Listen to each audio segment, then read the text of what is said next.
Going on, y'all? So I was a kid. Essentially. Yeah, thinking I'm not. But I was a kid in 2008.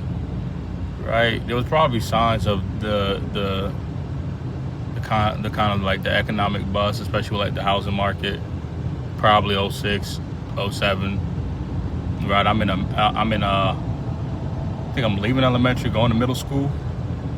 Right? So I don't know what that was. I don't even think at the time, like I think my mom at the time was trying to think, was renting.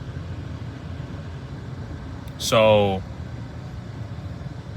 you know, house ownership wasn't really talked about, and that wasn't like directly or even really indirectly affecting us because we were already in a place not looking to buy. There was no foreclosure happening because we were just renting a property.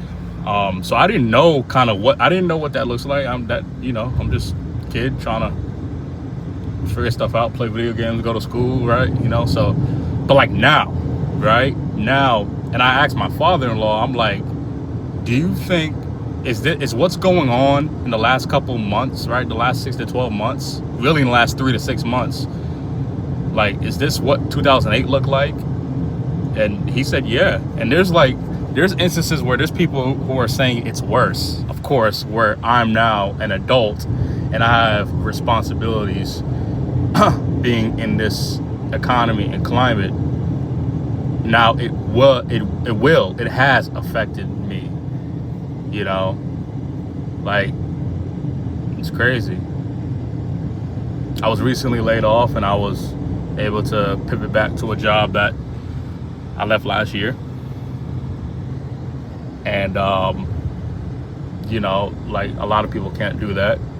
I try not to burn bridges when I leave. I try to always keep it professional, even on the exit from an employer. And there's no bad blood. It's all business. So, I never really would have thought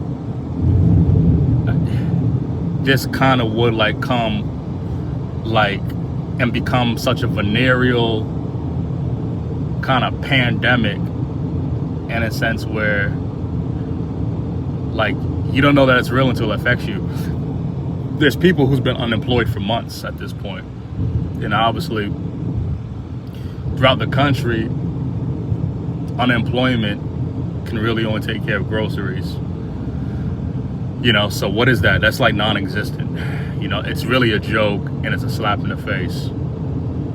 You might as well just go do DoorDash or something than worry about unemployment. It's really crazy. As long as you have a car, license, and some pocket money to keep your gas full. But like, there's no people can't keep jobs. People can't get hired. I'm seeing that there's a lot of college graduates or people who went back to school talking about people with degrees. I don't have a degree. I'm seeing people with degrees, with bachelors, with masters, with PhDs, with higher level management certifications, IT certifications, safety clearances. These people can't get jobs or keep jobs. There's people who can't buy homes or keep homes. People are foreclosing. I saw a stat that says like 1 in every 10 buyers are backing out, and it's probably more than 1 in every 10. It wasn't. I saw a stat in passing, so I didn't really tune into it. But people are backing out. I've seen this in my now previous neighborhood. I've seen this to where I thought that home was being sold, and that for sale sign, got about the ground. So they didn't follow through with it for whatever the situation was. Like, there's so much stuff happening. The property taxes are rising. Insurances are rising. Tariffs are affecting day-to-day expenses. I mean, it just, obviously there's still political duress with what the country is doing internationally. You know, people are buying day-to-day products off of credit. People are getting all sorts of loans and debts to get by, like that. And I keep seeing countless, like my YouTube is flooded at this point, flooded with countless people, communities, different demographics, in high duress and alert and awareness of what is going on, not just around them but to them. Like I hear it in people's voice when they're talking, you know, like it's crazy. I don't know what's going on. It's like it's a silent epidemic, and it's silent in a sense, depending on who your circles are, because as I'm driving, you know, life is still going on. You know, you're not seeing, like, it's not like mass hysteria. You're not seeing people crashing on the side of the road, like, because they're getting laid off. Like, you're not seeing all this, you know, end of time type of stuff day to day. But things are getting worse. I mean, you know, AI. I'm seeing all this AI stuff to where, you know, it's making a debauchery of you know, minority people, right? Highlighting the essence or the supposed need takeover of inhuman value to work. Like, this stuff is happening before my eyes. This stuff is happening before my eye. I mentioned iRobot a couple of days ago, last week, something like that. And it's like, wow, like, you know, Amazon, another 41,000 in layoffs.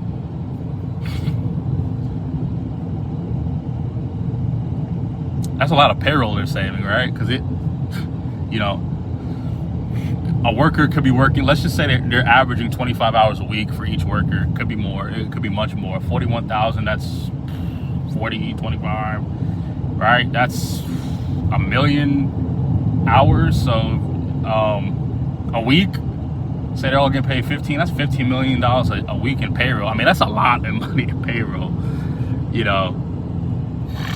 So obviously numbers, you're talking to a, you know, a CFO or CITO or whoever, and they're trying to crunch numbers, a financial analyst, a financial consultant. Like, do we really need to pay $15 million in payroll? Like, you know, you can see kind of both sides a bit, but 41,000, I mean, those are people who are leading their family in household income. Or those are single people who are just trying to pivot, start saving, and try to get themselves in an okay situation, right? Like, just mass layoffs just keep happening. Like, there's just stuff going on, man.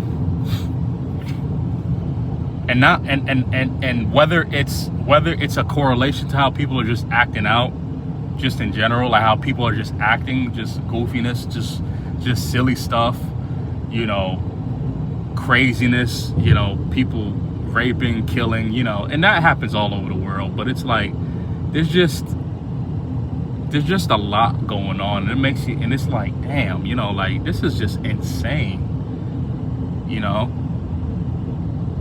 It's insane to what, like, to this, it's like a modern plague. Like, you don't see the sky black, but the sky in a sense is black. You know, there's a lot of doomsday type of you know, activity going on, because people aren't being able to stay afloat in a top 3, top 5 country of the world. They're not being able to stay afloat. I see people everywhere having to work at least 2 to 3 jobs, I work one. I don't know how it's possible to work more than one. Now I know there's different jobs where there's different responsibilities, there's different commitments with your job. You know, obviously some people work contract jobs, some people work part-time, full-time. I work one full-time job, but there's people who work a full-time job and one or two part-time jobs. There's people actually doing this with higher level of education, with 5, 10, 15, 20 years of experiences in a certain trade or trades or field. It's like, it's just getting spooky. It's just spooky is the word I use. It's weird. It's malicious, and I can't be a part any longer. I don't like the environment. It's severely passive aggressive, to where soon it's just about to be aggressive at this point. Like, you know, there's a lot of tangible and intangible things going on at once. It's crazy, dude. I'm stammering a bit because you can't really put your thumb on it. But a lot of negative, man. It's spooky, man. Like it's just flooding 2025 as we get deeper into it. It's flooding, man. It's flooding, you know, as we're getting closer to that 2030 mark, right? That new decade, man, it's just flooding. I cannot perceive how things are gonna go in the next 5 years here, man. Like I guess I could perceive, but I can't fully imagine and immerse myself in it, you know? You know, because you never really know until you're in it. But it's like, man, just the writing on the wall is becoming bold. Instead of people aren't just writing with like pencils and pens. It's highlighter, it's markers, right? It's paint. Like it's, you know, shit is getting painted red everywhere. It's really insane. It's really insane, man. I don't know what is going on, but shit is running rampant. Shit is running rampant, and you guys, man, I don't know. For the little people who see this, man, I don't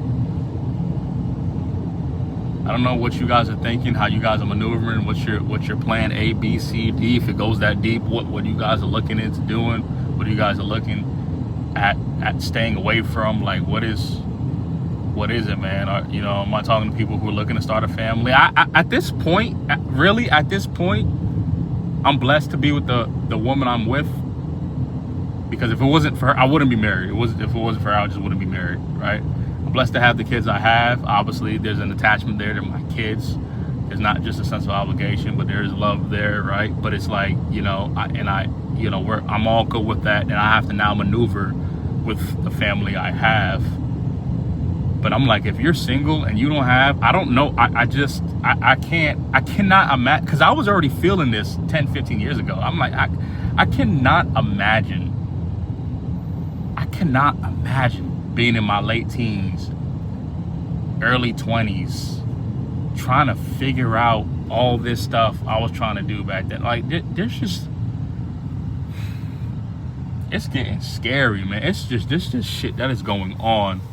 There's just shit going on, man. I can't imagine being in a lot of different circles and environments now. I can't.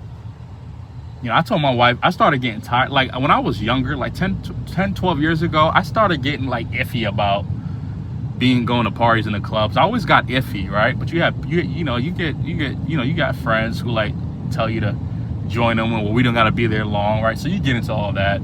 You get all that kind of social, you know, kind of indirect peer pressure, which when it's really pretty direct. But as you get older and you can kind of make your own way and, you know, kind of be your own person, make your own kind of decisions. People still like hear things from other people, and they end up making their own decisions because it's coming from them, right? Like, whether it's verbal, it's sealed in ink, like it's coming from them, but it's through voices, it's through indirect, those indirect pressures, right? Like people kind of talking to you and trying to change or interject their perspective on you, like, you know, and You know, you go through that type of stuff. But when you become isolated and not, I want to say ostracized in a way, but just, you know, developing your own environment, and obviously start from the inside. It starts from one, you know, your immediate family, and you're now limiting that. Like you make your own decisions. You deal with the environmental factors around you, make your own decisions. And it's like this, you know, I just started getting tired of stuff really. That's when I knew I was just like, this is kind of, I'm just weird, but I'm not feeling stuff. I just started not to feel stuff earlier in regards to my age and demographic, I guess, right? And it's like, you know, I just tell my wife, there's just no way I'm just going to certain places anymore. I don't care. Like, there's just no, I'm just not doing certain things. I'm just not doing it. It doesn't feel right anymore. I don't like it. You know, there's a lot of times where I feel much better at home than being around other people. And I'm not saying that I'm not going to feel safe. There's just things that I don't want to be around. So it's like, you start feeling stuff. You start feeling those feelings. And then you start seeing the climate and the atmosphere, man. Like, people going and shooting up churches. You know, people still shooting up schools. Still, it's been happening since the 90s. Heard of Columbine. You know, all this stuff has been happening. It's just recorded now. We're just more desensitized to it. You know, but it's more and more. Like, there's just a lot of shit going on. You know, and it's like, what can I do to preserve my life? You know, that's just really what I've got in my. I think that's the perfect term. What can I get into or stay away from that can preserve my livelihood? You know, and there's a level of safety and security from different, you know, emotional security, mental security, of course, financial security, of course, right? You know, there's just certain things you just can't get into anymore. Like, there's just certain things you gotta just stand 10 toes down on, right? Flat-footed, and focused on, because there's only so much you can control. But control everything you do everything you can to control that, because it's like there's so many things happening in this world and in America itself, to where the longer you're immersed in this system, the worse it will get. It's not even if, it will get for you. It will. Because there's a lot of people who are in the 1 and 5%. I go back to financial status in class, because the 1% controls the world. Maybe, yeah, I'll say probably the 1% of the 1%. But there's a lot of voice, and there's a lot of social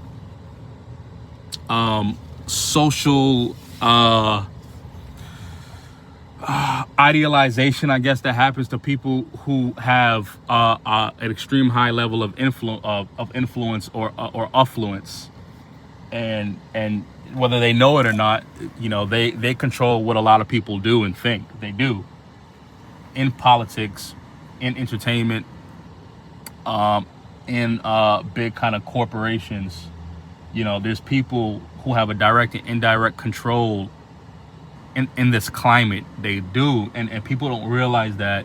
So as the more money they make, the more higher they get. You know, the more inhuman the mind becomes when you have this quiet, placed power, you know, where it's gonna affect employees, residents, you know, obviously, you know, government officials, you know, I don't know, all sorts of groups, right? All sorts of groups. Just things just start happening as the divide just continues. There's just a divide that's happening, man. It's crazy. I don't know what to say on it. It's just crazy. It's crazy, man. That's all I gotta say. It's crazy. That's it. I'm done.